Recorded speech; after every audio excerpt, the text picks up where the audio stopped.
আসসালামু আলাইকুম। আমি আয়েশা। আজকে আমি ডিসকাস করব আমি কিভাবে এডুকেশন বোর্ড থেকে আমার সব ডকুমেন্টসগুলো অ্যাটাস্টেড করিয়েছি।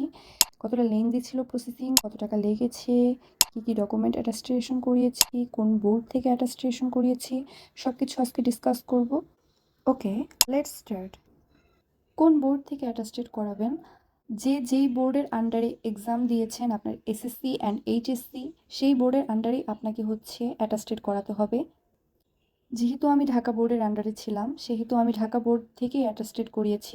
আমি আপনাদের কাছে লোকেশনটা একবার হাইলাইট করে দিই। ঢাকা বোর্ডের লোকেশন হচ্ছে বকশীবাজারে।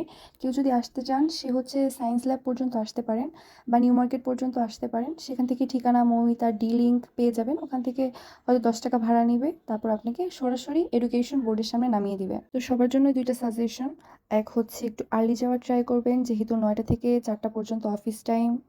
আরেকটা সাজেশন হচ্ছে, আমি সবাইকেই বলবো যাওয়ার পরে আপনি রিসিপশনে কথা বলে যান। গেট দিয়ে যখন ঢুকবেন, হাতের ডান পাশে রিসিপশনে বলবেন আমি আমার ডকুমেন্টগুলো অ্যাটাস্টেড করাতে চাচ্ছি, কোন বিল্ডিংয়ের কত নাম্বার রুমে যাব। তো ওনারা বলে দিবে। আমাকে বলেছিল যে 3 নাম্বার বিল্ডিংয়ের লিফটের 5-এ যাবেন, ওখানে গেলেই হবে। তো ওখানে গেলাম। যাওয়ার পরে ওখানে 3টা লোক ছিল। আমি বললাম যে আমি আমার ডকুমেন্টগুলো অ্যাটাস্টেড করাতে চাচ্ছি। তো উনি আমাকে আমার মেইন সার্টিফিকেটগুলো চাইলো। আমি আমার মেইন সার্টিফিকেটগুলো দিলাম, SSC certificate, SSC transcript, HSC certificate, HSC transcript.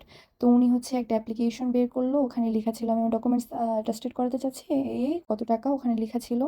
তো উনি ওখানে লিখেছিল 3 কপি। বলে রাখি, সবার ক্ষেত্রে 3 কপি করেই লিখে। যদি কেউ এক্সট্রা করাতে চান সেক্ষেত্রে আপনি রিকোয়েস্ট করবেন যে আমি এক্সট্রা করাতে চাচ্ছি, আপনি এক্সট্রা লিখেন। যেহেতু আমি ওখানে, তো আমি ওনাকে বলেছি যে আমি 5 কপি করে ফটোকপি করাবো, আর 1 কপি মেইন কপি। তো আমার টোটাল 24 কপি। তো উনি ওভাবে লিখে দিয়েছে। পার কপির জন্য 25 টাকা করে নির্ধারণ করা ছিল পার কপি। তো আমার 24 কপির জন্য 600 টাকা। আপনারা সব সময় 4-5 কপি করে ফটোকপি করাবেন, কারণ আপনাকে অ্যাম্বাসিতে সাবমিট করতে হবে, ভার্সিটিতে সাবমিট করতে হবে। যদি স্কলারশিপের প্রয়োজন হয় সেক্ষেত্রে স্কলারশিপের ওখানে সাবমিট করতে হবে। এই জন্য 5 কপি করানোই বেটার। নয়তো আবার পরবর্তীতে সেম জিনিস করার জন্য আপনাকে আবার দৌড়ে আসতে হবে আর কি। এজন্যই আমি সাজেস্ট করব 4-5 কপি করে করিয়ে রাখবেন। যখন 3 কপি ওখানে লিখে, তখন আপনারা বলবেন যে আমি 5 কপি বা 4 কপি করে করাতে চাচ্ছি। তখন ওনারা লিখে দিবে আবার। আমার ক্ষেত্রে যেটা করেছিল, ওটা লিখে দেওয়ার পরে বলেছে নিচে গিয়ে সোনালী ব্যাংক আছে, সোনালী ব্যাংক থেকে পেমেন্ট করতে। তো নিচে নামলেই হাতের ডান পাশে সোনালী ব্যাংক। সোনালী ব্যাংকে গেলাম। যাওয়ার পরে ওনারা বলল যে আপনার একটা রিসিট উঠাতে হবে, পাশে কম্পিউটারের দোকান আছে, ওখান থেকে উঠাতে হবে। তো ওখানে গেলাম। একদম ব্যাংক থেকে হাতের ডান দিকে হাঁটবেন, 10 কদম কি 12 কদম পরেই দোকানটা। ওখানে যাওয়ার পরে আপনার থেকে একটা সার্টিফিকেট চাবে, ফটোকপি বা যে কোনো একটা সার্টিফিকেট দিবেন, শুধু ওনার নাম লেখার জন্য আর কি। কম্পিউটারে নাম লিখবে, আর নাম লেখার পরে একটা রিসিট বের হবে, যে একটা কপি রিসিট দিবে। রিসিটের জন্য ওরা 30 টাকা চার্জ নিয়ে থাকে। এখানে একটা কথা বলে রাখি, সেটা ওরা বারবার আপনাকে রিকোয়েস্ট করবে যে আমি বিকাশে পেমেন্ট করে দিই, কেন ব্যাংকের হ্যাসেল নেবেন? কোনো দরকার নেই। যদি আপনাকে বলে যে আপনি বিকাশে আপনাকে পেমেন্ট করে দিচ্ছি, সেক্ষেত্রে আপনার এক্সট্রা চার্জ লাগবে। কোনো দরকার নেই, 2 মিনিট দাঁড়ালেই আপনি ব্যাংক থেকে পেমেন্ট করতে পারবেন। এটা অবশ্যই মাথায় রাখবেন।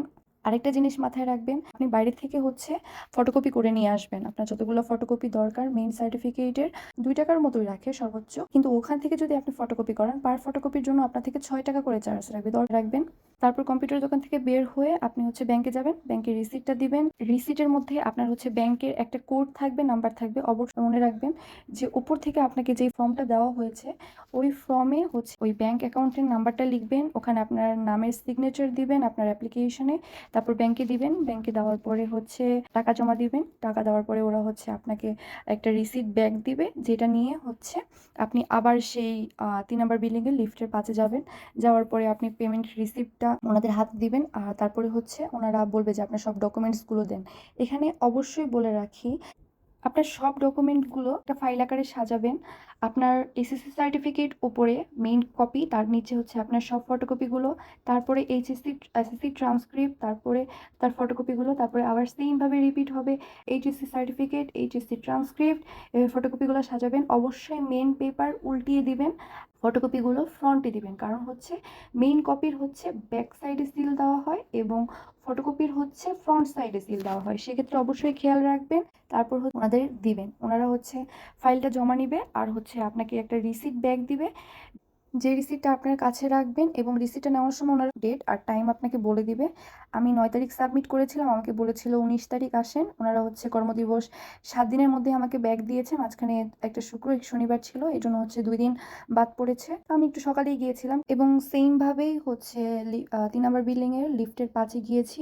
ওখানে যাওয়ার পরে রিসিট দিয়েছি। তো ওনারা বলেছে 5-7 মিনিট অপেক্ষা করেন, আমি নাম ডাকবো। নাম ডেকেছে। নাম ডাকার পরে হচ্ছে সব আর আমার ডকুমেন্টসগুলো দিয়েছে, আমি চেক করেছি। চেক করার পরেই হচ্ছে নিয়ে এসেছি। এক্ষেত্রে আপনাকে বলে দিতে পারে টাইম হিসাব করে যে 2টায় আসেন, 3টায় আসেন।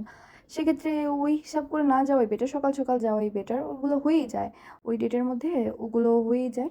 একটু আর্লি যাওয়ার ট্রাই করবেন, যেহেতু এডুকেশন মিনিস্ট্রিতে বা ফরেন মিনিস্ট্রিতে একদিনে সব কাজগুলো হয়ে যেতে পারে। সেহেতু একটু আগে যাওয়ার ট্রাই করবেন। তাহলে আপনার একটা দিন সেভ হবে। ওকে, আসসালামু আলাইকুম। আল্লাহ হাফেজ।